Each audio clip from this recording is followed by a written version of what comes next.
인사할 시간도 없습니다. 여러분의 시간을 아껴드릴 안될 과학의 레알 짧은 과학 긴급과학 이야기입니다. 원자보다 크고 마이크로미터의 단위보다 작은 나노의 세계, 우리 주변 실생활 제품부터 미래차 반도체 각종 첨단 기술 그리고 과학 연구까지 나노 기술은 오랜 시간 감추고 있던 미시 세계를 드러내며 여러 분야의 관심을 받고 있습니다. 팬데믹과 전쟁, 무역 갈등이 이어지는 지금 과연 이 작은 나노 기술이 거대한 우리 세계를 보다 나은 방향으로 이끌어갈 수 있을까요? 함께 보시죠. 이 영상은 국가나노기술정책센터의 제작 지원을 통해 제작된 영상입니다.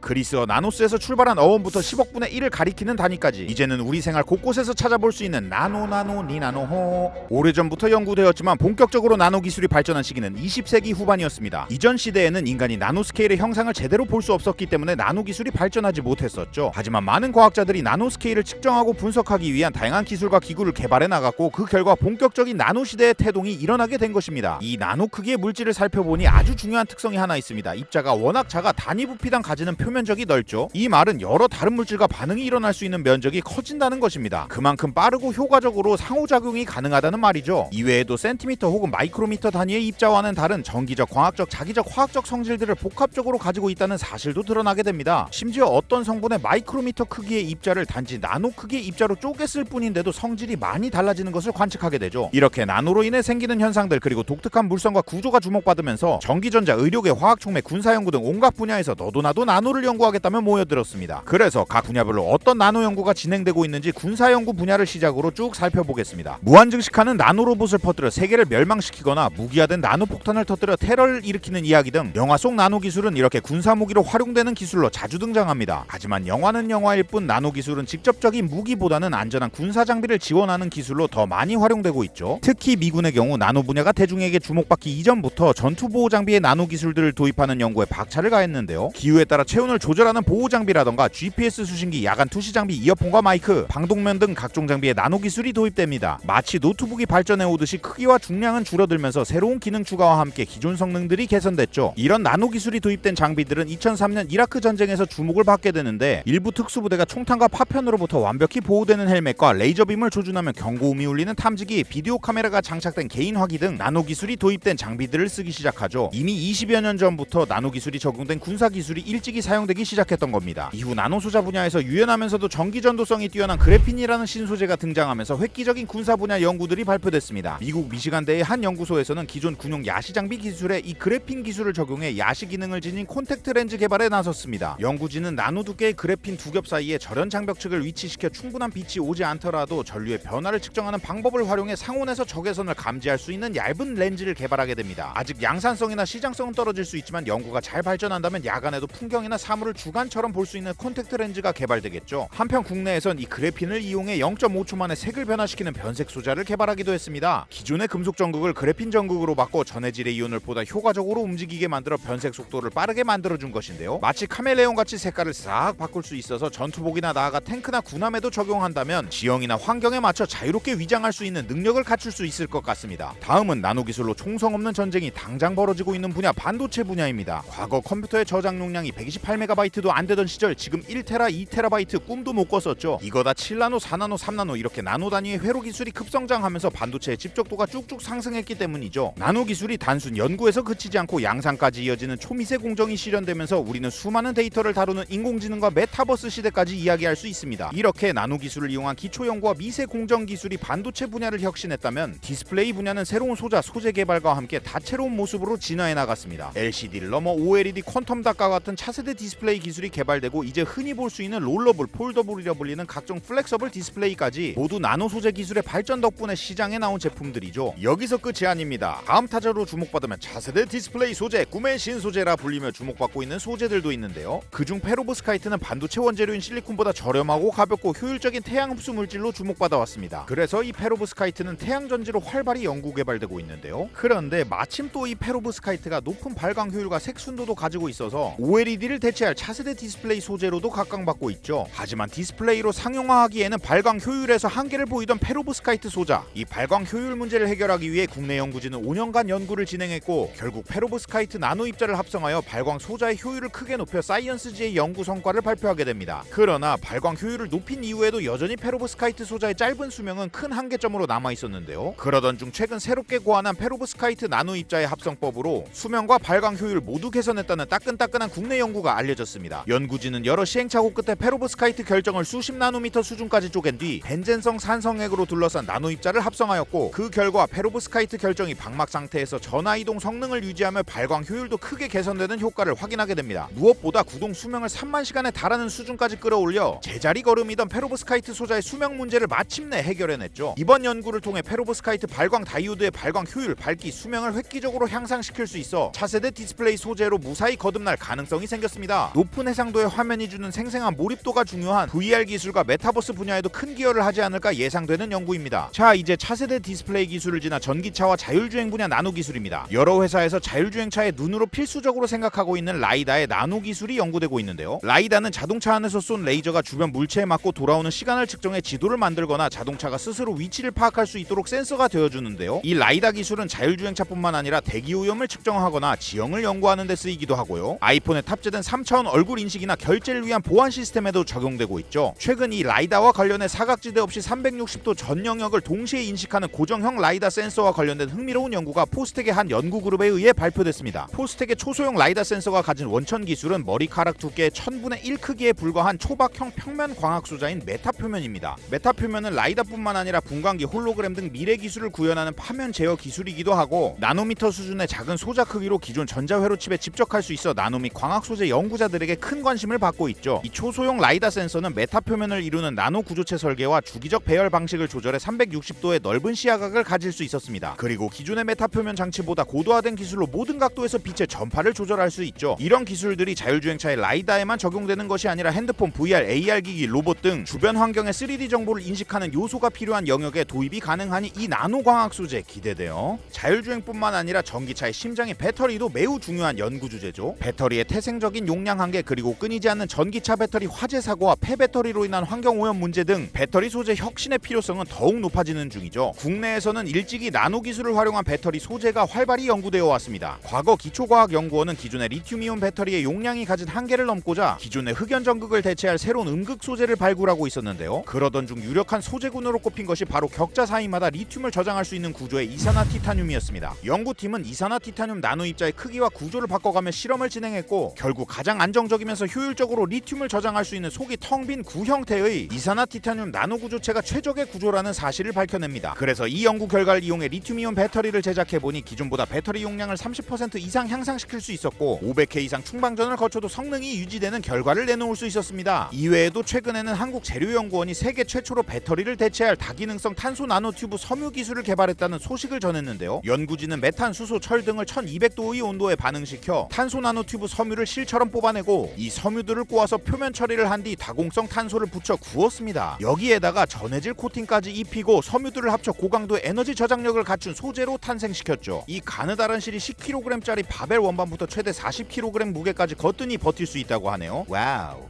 그러면 이 탄소 나노튜브 섬유를 핸드폰, 노트북, 전기차, 드론, 로켓 등의 외피에 입힌다면 무게나 구조를 효율화할 수도 있겠고, 또 이 외피에 에너지까지 저장해서 배터리의 기능을 대체할 수까지 있다? 만약 이거 성공한다면 현재 전기차 배터리 분야에서의 문제뿐만 아니라 수많은 분야에서 발생하는 배터리와 에너지와 효율 문제, 그리고 환경 문제까지 다방면의 해결책으로 등판할지도 모르겠습니다. 탄소 나노튜브 섬유 화이팅! 한편 기후변화에 맞서는 에너지 환경 분야에서도 다가올 수소에너지 시대를 위해 나노기술의 가치가 더욱 중요해지고 있습니다. 수소에너지, 수소 사회에 대한 이야기가 나오면 경제성에 대한 우려 빠지지 않고 등장합니다. 여러 투자나 인프라 구축, 규모의 경제 등도 중요하겠지만 수소 관련 기술의 발전도 중요하겠죠. 그리고 이 수소 관련 기술에도 나노기술도 빠질 수 없죠. 사실 나노기술은 수소의 생산, 저장, 이송, 활용과 안전 등 수소 경제를 이루는 모든 분야에 자리 잡고 있습니다. 먼저 수소 생산 과정에서 나노 입자를 활용한 국내 연구로는 상용 디젤을 활용해 수소를 생산하는 디젤 계질 촉매가 있습니다. 디젤은 비교적 운반과 저장이 쉽고 기존 인프라가 잘 갖춰진 편입니다. 그래서 디젤을 원료로 삼아 연료전지에 활용할 수 있는 수소로 전환하는 여러 연구가 지속되어 왔었는데요. 이 디젤을 수소로 바꾸는 연료 계질 과정은 촉매 반응을 통해 탄화수소로부터 수소를 추출해야 합니다. 그런데 디젤 속에 탄화수소를 효과적으로 분해하기 위한 촉매가 없어 디젤 계질 기술은 어려움을 겪고 있었죠. 그래서 연구진은 하급 나노 입자를 형성하는 새로운 촉매 개발에 나서게 되고, 결국 많은 시행착오 끝에 나노 입자를 활용한 높은 활성화도와 내구성을 자랑하는 새로운 디젤 계질 촉매를 개발하는 데 성공! 결과적으로 연구 개발한 디젤 계질 촉매를 이용해 상용 디젤로부터 수소를 안정적으로 생산할 수 있게 되죠. 이것 외에도 수소를 생산하는데 수많은 나노 나노 촉매가 연구 개발되고 있습니다. 그 다음 수소를 저장하고 이송하는 과정에서는 나노 소재 기반의 수소 저장 및 추출 기술로 보다 많은 수소를 저장할 수 있죠. 그리고 이후 수소 활용 단계에 들어가면 대표적으로 탄소 나노튜브의 튜브 내부 혹은 금속 유기구 주체의 나노기공에 수소를 흡착시키는 사례를 볼 수 있습니다. 이렇게 나노 소재 활용으로 인해 수소의 생산이나 운반 효율이 올라가고 결과적으로 경제성이 좋아지게 되죠. 사실 에너지 환경 분야에서는 소재, 촉매, 저장, 매체 이런 것들이 되게 중요하기 때문에 수소 분야뿐만 아니라 다양한 분야에서 나노 기술 많이 쓰일 수밖에 없습니다. 그래서 기후위기 해결에 이바지하는 기술로도 나노 기술 주목해야겠습니다. 마지막으로 나노 입자가 활용되는 대표적 분야 바로 약물 전달입니다. 약이 매우 단단한 암 조직을 침투하기 위해선 약물의 투과율이 높아야 하는데요. 일반적인 약물은 이런 암 조직을 투과할 수 없습니다. 반면 약물을 나노 입자로 둘러싸면 암세포 침투 빡, 암세포 폭발 빡. 하지만 나노 입자의 작은 크기로 인해 주변의 정상세포로도 많이 침투될 수 있다는 한계가 있죠. 그래서 약물을 감싼 나노 입자에 암세포만 선택적으로 골라서 공격할 수 있는 표식자를 달아주는 연구도 진행됩니다. 덕분에 정상세포에는 달라붙지 않거나 침투하지 않는 나노 입자 개발 성공. 뿐만 아니라 나노 입자 안에 약물이 혈액 내에서 일정 농도를 유지하게끔 너무 빨리 되사되지 않게끔 나노 입자 주변에 고분자 조각을 달아줄 수도 있고요. 상온에서 약물이 잘 분해되지 않게 하기 위해 입자 주변을 다른 물질들로 꾸며줄 수 있습니다. 예를 들어 한 연구팀은 정상세포로는 잘 운반되지 않고 난소 암세포에 선택적으로 치료제를 운반하는 나노 입자를 개발합니다. 대부분 말기에 발견되는 난소암은 수술 후 남은 종양에 대해 약물 치료를 필수로 진행해야 하죠. 그래서 이 연구팀은 난소암세포 표면에 주로 많이 나타나 있는 단백질들을 선택적으로 공격할 수 있는 분자들로 나노 입자의 겉을 꾸몄습니다. 이렇게 꾸며진 나노 입자는 난소암 조직에서만 선택적으로 반응하고 침투하게 되어 정상세포는 최대한 건들지 않으면서 난소암세포 수를 줄일 수 있게 되죠. 에이 이거 나랑 별로 상관없는 이야기 아니야. 에이 이런 나노 기술 실용화 잘 안 되는 거 아니야 라고 하기에는 최근 많은 국민 여러분이 맞으신 mRNA 기반 코로나 백신 역시 지질 나노 입자를 운반체로 활용했다는 사실. mRNA 워낙 불안정합니다. 쉽게 변형되고 분해될 뿐만 아니라 타겟하는 세포까지 안정적으로 전달되지 않는 경우가 많죠. 이 문제를 해결하기 위해 인지질로 구성된 나노 입자로 mRNA를 감싸 보호하게 하고 여기에다가 체내 혈관에서 장기간 머물 수 있게 하기 위해 폴리에틸렌 글리콜이라는 고분자를 달아주었죠. 이렇게 우리는 우리가 원하는 목적에 맞게 약물을 감싸는 나노 입자를 만들 수 있고 그 나노 입자에 특수 기능을 가진 아이템을 장착해 줄 수 있는 단계까지 왔습니다. 그리고 이런 나노 입자를 직접 사용해서 수많은 사람의 운명과 인류의 역사를 바꾸는 일까지 해버린 것이죠. 이렇게 군사, 반도체 디스플레이, 자율주행과 전기차, 배터리 그리고 에너지와 의료 분야까지 여러 나노 기술이 적용된 분야들을 차근차근 이야기해보니 나노 기술은 전 산업의 최전선에서 최첨단을 달리는 기술이기도 하지만 동시에 우리와 멀지 않고 우리 삶 가까이에 자리한 기술임을 다시 한번 깨닫게 됩니다. 이런 많은 분야의 재료이자 뿌리이자 근본이 되는 기초과학은 많은 사람의 응원과 지원이 필요합니다. 그래서 과학기술정보통신부 등 우리 정부는 나노 기술의 발전을 위해 연구기관과 기업에 많은 예산을 투입하여 R&D를 지원하고 있으며 또한 나노과학을 이끌어갈 인재 양성에도 많은 노력을 기울이고 있다고 하는데요. 국가나노기술정책센터는 우리나라의 나노기술 발전을 위해 나노기술 종합발전계획 및 나노기술 지도 등 정부의 나노기술 정책개발 및 전략 수립을 지원하고 있습니다. 참 대단한 일을 하는 것 같습니다. 아무튼 활용되는 영역이 너무 넓고 다양해서 새로운 연구 성과가 계속해서 나오고 있는 나노기술이 우리가 상상하는 그 모든 세계를 구현해줄 수 있을지를 기대해보면서 지금까지 가장 핫한 과학 최신 나노기술 긴급과학약이었습니다. 보시고 재밌으셨다면 구독 그리고 좋아요와 댓글 부탁드리면서 여러분 오늘도 행복하세요. 니나노호.